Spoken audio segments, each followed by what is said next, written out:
रहमान रहीम। प्यारे बहन भाइयों अस्सलाम वालेकुम। लो जी डेली रूटीन के मुताबिक अज असी जड़ा जी साडा मिक्सर में थोड़ी जी खराबी बन गई थी तो सानू जाना पाया साहिवाल। तो साहिवालों असी समान लैके आए हैं तो रात के टाउन जोड़ा सी नवा बनया है तो बहुत प्यारी लोकेशन है ये। असी क्या अपने सज्जन भरावां जनाब ये लोकेशन दिखाइए।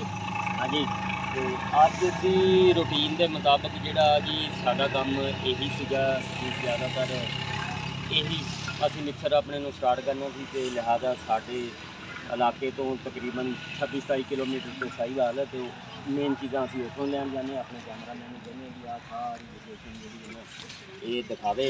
माशाल्लाह बहुत प्यारी लोकेशन है जी। मैं ये आ लुंबी जी भी दिखा रही तो मेरे ख्याल के जोड़ा जी लोकेशन है बहुत ही खूबसूरत लोकेशन है। ठीक है साडा दिल अपने आप ही कीता भी फुल बूटे जोड़े है ना वो हर एक सोहने लगते हैं जी। तो असी यानी कि ना ये लोकेशन जी है ना जरूर दिखाइए अपने देखने वालों तो डेली रूटीन ब्लॉग च साढ़े शुमार है जी। तो फिर इंशाल्लाह असी उत्थे पहुँच के तो जनाब अपने मिक्सर भी सीधा पद्धरा करांगे। तो आ देख सकते हैं तुसीं कैसा बगीचा बनाया वा हर किस्म के फुल जोड़े है ये लाए गए हैं। देख सकते हैं तुसीं कैमरा मैन कहने भी चंगी तरह जी है ना हर लोकेशन है जी।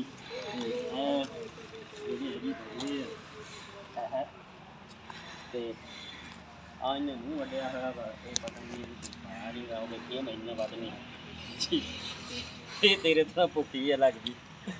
तो आ सारी लोकेशन जी है जी एक जी है ना इमारत जी है भी बड़ी प्यारी बनी हुई है। इसका जोड़ा जी ऑफिस जोड़ा वा वो भी बहुत अच्छा बनाया हुआ वा देख सकते हैं तुसीं अगे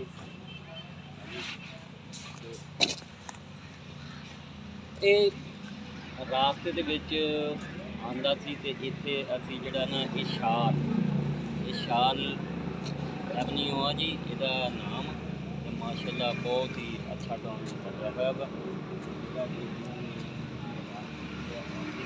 जी। ऑफिस भी बहुत प्यारा जड़ा जी वो बनाया हुआ वा तो हर टाइम जोड़े है जी इतों के ओनर वो भी बैठे होंगे है। हाँ जी कैमरा मैन दिखा सकता वो बैठे सामने बिल्डिंग जी है जी वो जिस तरह शहरों के बिल्डिंग बनी हुई है जी वो हिसाब है जी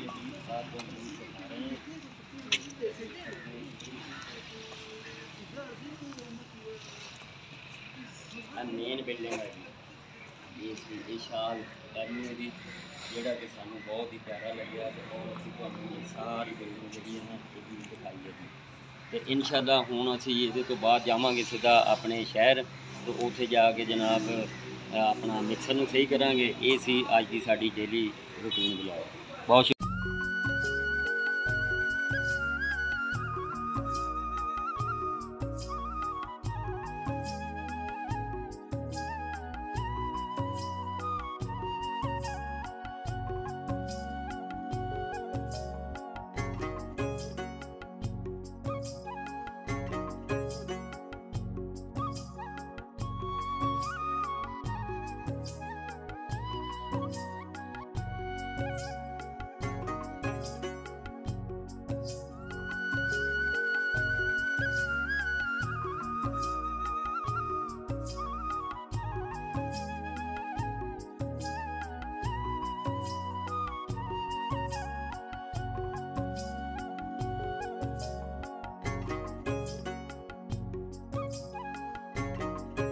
वो शहर वर्गे जोड़े है ना बनते जा रहे हैं तो माशाल्लाह इवें होना भी चाहिए जी तरक्की करनी चाहिए है जनाब।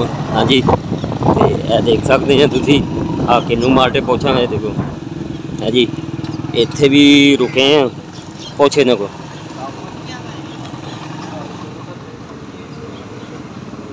किन्नू बहुत प्यारे जड़े है जी। और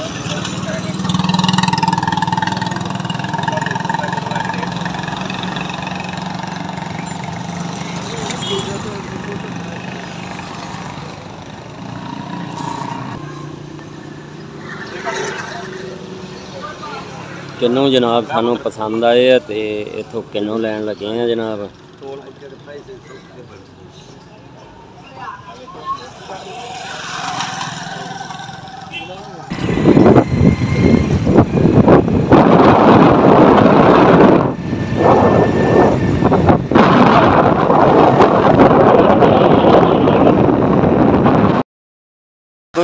ਅਸੀਂ ਜਿਹੜਾ ਜੀ ਅੱਜ ਦੀ ਡੇਲੀ ਰੂਟੀਨ ਦੇ ਮੁਤਾਬਕ ਜਿਹੜਾ ਜੀ ਅੱਜ ਤੁਹਾਨੂੰ ਦੱਸਿਆ ਸੀ ਕਿ ਮਿਕਸਰ ਦਾ ਸਮਾਨ ਲੈਣ ਅਸੀਂ ਸਾਈਵਲ ਗਏ ਸੀ। ਉੱਥੋਂ ਅਸੀਂ ਆ ਗਏ ਹਾਂ ਤੇ ਆਪਣੇ ਉਸਤਾਦ ਦੀ ਦੁਕਾਨ ਦੇ ਚੀਨਾ ਜੀ ਉੱਥੇ ਸਮਾਨ ਰੱਖਿਆ ਸਾਰਾ, ਤੇ ਜਦ ਤਾਈਂ ਉਹਨੂੰ ਮਿਕਸਰ ਨੂੰ ਸਿੱਧਾ ਪੱਧਰਾ ਕਰਨ ਲੱਗੇ ਸੀ। ਅੱਜ ਬਿਜਲੀ ਦੇ ਕੋਈ ਵਸੀਮ ਸਾਜਨ ਸਾਹਿਬ ਕੋ ਦੱਸੋ ਵੀ ਬਿਜਲੀ ਨੂੰ ਕੀ ਬਣੀ ਹੈ? ਫਾਲਟ ਕਹਿੰਦੇ ਵਿਆਹ ਸ਼ਾਨ ਦੇ ਵਿੱਚ ਦਰਖਤ, ਹਾਂ ਉਹ ਇੱਕ ਦਰਖਤ ਛਾਪਾ ਡੀਆ ਕਹਿੰਦੇ, ਅੱਛਾ ਉਹ ਫਿਰ ਦੱਸੇ ਗੱਲ ਠੀਕ ਹੋ ਗਿਆ। ਤੇ ਇਹ ਜੀ ਵਸੀਮ ਸਾਜਨ ਸਾਡਾ ਬਹੁਤ ਪਿਆਰਾ ਦੋਸਤ ਹੈ, ਤੇ ਉਹ ਸਾਡਾ ਅਕਮਲ ਭਾਈ ਜਿਹੜੇ ਆ ਜੀ ਉਹ ਸਾਡੇ ਅੱਜ ਤੁਹਾਨੂੰ ਇਹ ਵੀ ਤਾਰਫ ਕਰਾਉਂਦੇ ਜਾਈਏ ਕਿ ਅਕਮਲ ਜਿਹੜਾ ਹੈ ਜੀ ਇਹ ਮਾਸ਼ਾਅੱਲਾ ਜੀ ਸਾਡਾ ਕਲਾਸ ਵੀ ਕਹਿ ਲਓ, ਤੇ ਮੁੜ ਕੇ ਅਸੀਂ ਹਾਕੀ ਬਹੁਤ ਇਕੱਠੇ ਖੇਡੀ ਹੈ ਜੀ। ਸੈਂਟਰ ਫਾਰਵਰਡ ਜਿਹੜਾ ਆ ਨਾ ਬਹੁਤ ਬਿਹਤਰੀਨ ਜੀ, ਤੇ ਆਪਣੇ ਦੌਰ ਦਾ, ਯਾਨੀ ਕਿ ਅਗਰ ਇਹਦੀ ਸਿਫਾਰਿਸ਼ ਹੁੰਦੀ ਤਾਂ ਮਾਸ਼ਾਅੱਲਾ ਇਹ ਪਾਕਿਸਤਾਨ ਲੈਵਲ ਜਿਹੜਾ ਨਾ ਇਹਨੇ ਖੇਡ ਜਾਣਾ ਸੀਗਾ। ਹਾਂਜੀ, ਬਦਕਿਸਮਤੀ ਕਿ ਸਿਫਾਰਿਸ਼ ਨਾ ਹੋਣ ਦੀ ਵਜ੍ਹਾ ਤੋਂ ਜਿਹੜਾ ਜੀ ਇਹ ਪਿੱਛੇ ਰਹਿ ਗਿਆ।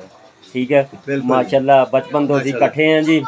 ਤੇ ਅਕਮਲ ਸਾਹਿਬ ਤੁਸੀਂ ਕੁਝ ਕਹਿਣਾ ਚਾਹੋਗੇ ਵੀ ਨਵੀਂ ਨਸਲਾਂ ਨੂੰ ਨਹੀਂ ਵੀ ਪਲੇਅਰ ਨਵੀਂ ਨਸਲਾਂ ਦਾ ਕੋਈ ਨਾ ਮੁਸਤਕਬਲ ਨਹੀਂ ਹੈਗਾ, ਯਾਨੀ ਕਿ ਗਰਾਊਂਡ ਨਾ ਹੋਣ ਦੀ ਵਜ੍ਹਾ ਤੋਂ ਆਤਾ ਗਰਾਊਂਡ ਵੀ ਨਹੀਂ ਹੈਗਾ, ਕੋਈ ਤਵੱਜੋ ਵੀ ਨਹੀਂ ਦੇ ਰਿਹਾ ਅੱਜ ਕੱਲ੍ਹ ਵੀ ਇਹ ਤੇ ਗੇਮ ਤੇ ਤਵੱਜੋ ਦੇਵੇ।